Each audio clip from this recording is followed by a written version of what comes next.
अस्सलाम वालेकुम व्यूअर्स, उम्मीद करती हूँ कि आप सब खैरियत से होंगे। आज हम 9th bio chapter number 4 cells and tissues का टॉपिक डिस्कस करेंगे, relationship between cell function and cell structures. So दोस्तों, आज हम जो डिस्कस करेंगे वो है कि सेल किस तरह से अपने फंक्शन और स्ट्रक्चर में एक दूसरे से रिलेट करते हैं। ठीक है, आज हम इसका डिटेल से जायज़ा लेंगे कि किस तरह से सेल का फंक्शन और स्ट्रक्चर एक दूसरे से। ठीक है दोस्तों, तो अब हम स्टार्ट करते हैं। फ़र्स्ट ऑफ़ ऑल मैं आपको ये बताती चलूँ कि दुनिया में जितने भी प्लांट्स हैं, एनिमल्स हैं, सबकी जो बॉडीज़ है ना वो डिफरेंट टाइप ऑफ सेल से मिलके बनी है। You know very well, cell is the basic structural and functional unit of life. ठीक है, ज़िंदगी की जो बेसिक इकाई है, जो बेसिक यूनिट है, वो बेसिकली सेल है। ठीक है, सेल के बगैर कोई भी बॉडी नहीं बन सकती, खा वो एनिमल की है खा वो प्लांट की है। तो सेल जो है हमारे पास एक बुनियादी और अहम रोल प्ले करता है किसी भी बॉडी की फॉर्मेशन में। तो जो बॉडी है किसी भी एनिमल की या प्लांट्स की, तो सेल उसमें क्या है, बेसिक यूनिट, और बेसिक यूनिट है स्ट्रक्चरल भी और फंक्शनल भी। ठीक है, अब डिफरेंट टाइप के सेल्स होते हैं हमारे पास, डिफरेंट टाइप के सेल्स होते हैं तो उनका डिफरेंट फंक्शन होगा, और हर जो सेल है वो अपने फंक्शन में स्पेसिफिक होगा। ठीक है, फॉर एग्ज़ाम्पल जी, अगर कोई हमारे पास न्यूरॉन के सेल्स हैं तो उनका काम जो है वो नर्वस सिस्टम को कंट्रोल करना है, और मसल सेल्स हैं तो उनका काम रिलैक्सेशन और कंट्रैक्शन है। ठीक है, वो डिफरेंट सेल्स होते हैं जो कि अपना डिफरेंट काम करते हैं, हर सेल का अपना एक काम होता है।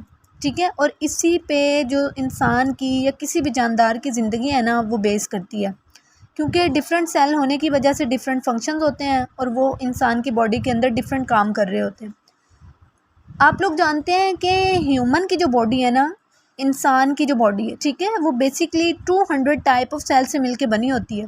तकरीबन 200 किस्म के सेल्स होते हैं जो कि एक इंसान की बॉडी को बनाते हैं। आज के इस टॉपिक में हम देखेंगे कि हमारे पास जो डिफरेंट सेल्स होते हैं उनका साइज़ क्या होता है, उनकी शेप क्या होती है, सरफेस एरिया उनका क्या होता है, वॉल्यूम रेशो उनका क्या होता है।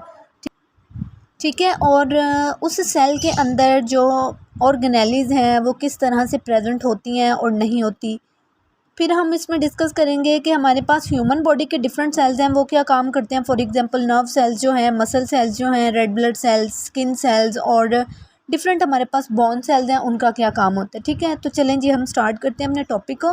तो फर्स्ट ऑफ़ ऑल मैं आपको बताती चलूँ कि तमाम एनिमल्स, तमाम ऑर्गेनिज़म्स, खा वो एनिमल्स हैं, प्लांट्स हैं, तमाम के तमाम किससे मिलके बने होते हैं, सेल से मिलके बने होते हैं।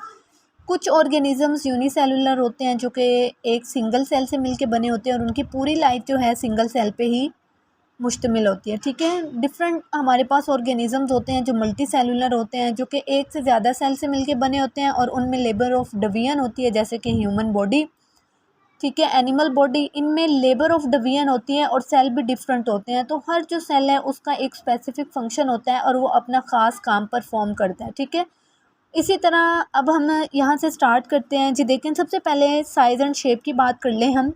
ठीक है, तो साइज़ एंड शेप की अगर आप बात करें तो फर्स्ट ऑफ़ ऑल हम करते हैं रेड ब्लड सेल्स की। ठीक है, रेड ब्लड सेल्स जो होते हैं ना हमारे पास, ये जो हमारे ब्लड में होते हैं, जिनके अंदर हीमोग्लोबिन कंपाउंड प्रेजेंट होता है, जो कि क्या करता है, ब्लड को रेड कलर प्रोवाइड करता है। तो रेड ब्लड सेल जो होते हैं बेसिकली हमारे पास वो राउंड इन शेप होते हैं। ठीक है, ग्लोबुलर स्ट्रक्चर के होते हैं, गोल गोल होते हैं, राउंड इन शेप होते हैं। अगर आप नर्व सेल्स की बात करें, क्योंकि नर्व सेल्स ने नर्व इम्पल्सिस को कंडक्ट करना होता है, नर्व इम्पल्सिस की ट्रांसमिशन करनी होती है, तो ये जो नर्व सेल्स हैं ये हमारे पास लंबे होते हैं, लॉन्ग होते हैं। ठीक है, जाइलम सेल्स की बात करें जो कि हमारे पास प्लांट में प्रेजेंट होते हैं, और उनका काम क्या होता है, वाटर को कंडक्ट करना। ठीक है, वो क्या करते हैं, वाटर और मिनरल्स को कंडक्ट करते हैं और सपोर्ट करते हैं। तो जाइलम सेल्स क्या होंगे, ट्यूब लाइक होंगे, जो कि थिक होते हैं। ठीक है, उनकी जो वॉल होती है वो थिक होती है।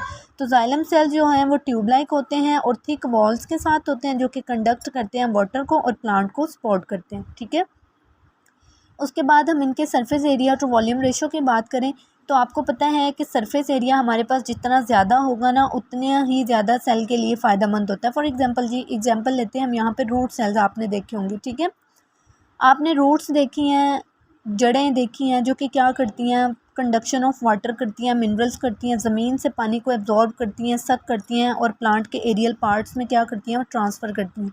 ठीक है, अब रूट के सरफेस एरिया को इंक्रीज़ करने के लिए रूट हेयर्स होते हैं, ठीक है। एक अगर आपके पास जड़ है ना, वो तो पानी को एब्जॉर्ब कर ही रही है, लेकिन अगर उस जड़ की मज़ीद आगे से जड़ें निकली होंगी तो क्या करेंगी, उनका सरफेस एरिया इंक्रीज़ हो जाएगा और वो ज़्यादा से ज़्यादा पानी को क्या करेंगी, एब्जॉर्ब करेंगी, कंडक्ट करेंगी और रेडियल पार्ट्स में ट्रांसफ़र कर देंगी, ठीक है। तो रूट हेयर्स जो हैं वो लार्ज सरफेस एरिया प्रोवाइड करते हैं for the maximum absorption of water and salt, ठीक है। ज़मीन से पानी और नमकियात को जज़्ब करते हैं और aerial parts of the plant में ट्रांसफ़र कर देते हैं। उसके बाद प्रेजेंस और तो प्रेजेंस और एब्सेंस ऑफ ऑर्गेनेलीज़ में हम देखें तो सेल के अंदर जितनी भी ऑर्गेनेलीज़ होती हैं ना वो प्रेजेंट होती हैं। फॉर एग्जांपल हमने पढ़ा था कि यूकैरियोटिक सेल के अंदर डजन टाइप ऑफ ऑर्गेनेलीज़ प्रेजेंट होती हैं, ठीक है। और अगर यहाँ पे आप बात करें तो cell involve in making secretion have more complex, अगर तो सेल अपने फंक्शन में मतलब ये काम कर रहा है कि वो सिक्रीशन के लिए इस्तेमाल हो रहा है, ठीक है। अगर वो सिक्रीशन के तौर पे बहुत इंपॉर्टेंट है तो उसके अंदर जितना भी एंडोप्लाज्मिक रेटिकुलम और गोल्जी अपरेटस है ना वो कम्प्लेक्स होगा।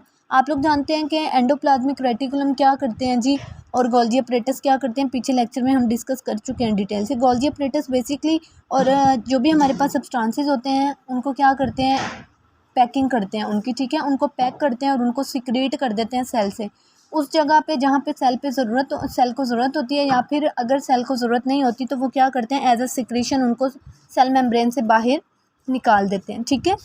और इसके बाद अगर तो प्रेजेंस और एब्सेंस ऑफ ऑर्गेनेलीज़ की अगर बात करें तो ऐसा सेल जो कि सिक्रेशन में इन्वॉल्व है, मतलब कि वो सिक्रेशंस बनाते हैं, तो उनके जो एंडोप्लाज्मिक रेटिकुलम और गोल्जी अपरेटस है ना वो बहुत ज़्यादा कम्प्लेक्स होंगे, क्योंकि आप लोग जानते हैं कि जो गोल्जी अपरेटस होता है हमारे पास वो क्या करता है, पैकिंग करता है सब्सटेंसेस को और सेल के उन हिस्सों में भेज देता है जहाँ पे ज़रूरत होती है। और अगर सेल के अंदर उनकी ज़रूरत नहीं है तो वो क्या करते हैं जी, प्लाज्मा मेम्ब्रेन से बाहर मतलब सिक्रेट कर देते हैं, किसी और सेल को दे देते हैं, ठीक है। और फोटोसिंथेसिस के लिए आपको पता है क्लोरोप्लास्ट बहुत ज़्यादा इंपॉर्टेंट होता है, तो ऐसे सेल जो कि फोटोसिंथेसिस में हिस्सा लेते हैं, ये फोटोसिंथेसिस करते हैं, उनके अंदर क्लोरोप्लास्ट लाजमन प्रेजेंट होता है, ठीक है। अगर हम एक इंडिविजुअल की बात करते हैं, उसकी बॉडी की बात करते हैं, तो उसकी पूरी बॉडी की फंक्शनिंग के लिए सेल जो हैं वो बहुत इंपॉर्टेंट रोल प्ले करते हैं। यहाँ पे हम वन बाय वन डिस्कस करेंगे ह्यूमन बॉडी को लेके, ठीक है। ह्यूमन बॉडी के वन बाय वन एक एक सेल को हम डिस्कस करेंगे कि कौन से सेल क्या काम करते हैं। तो फर्स्ट ऑफ ऑल हम यहाँ पे डिस्कस करते हैं नर्व सेल्स को, ठीक है।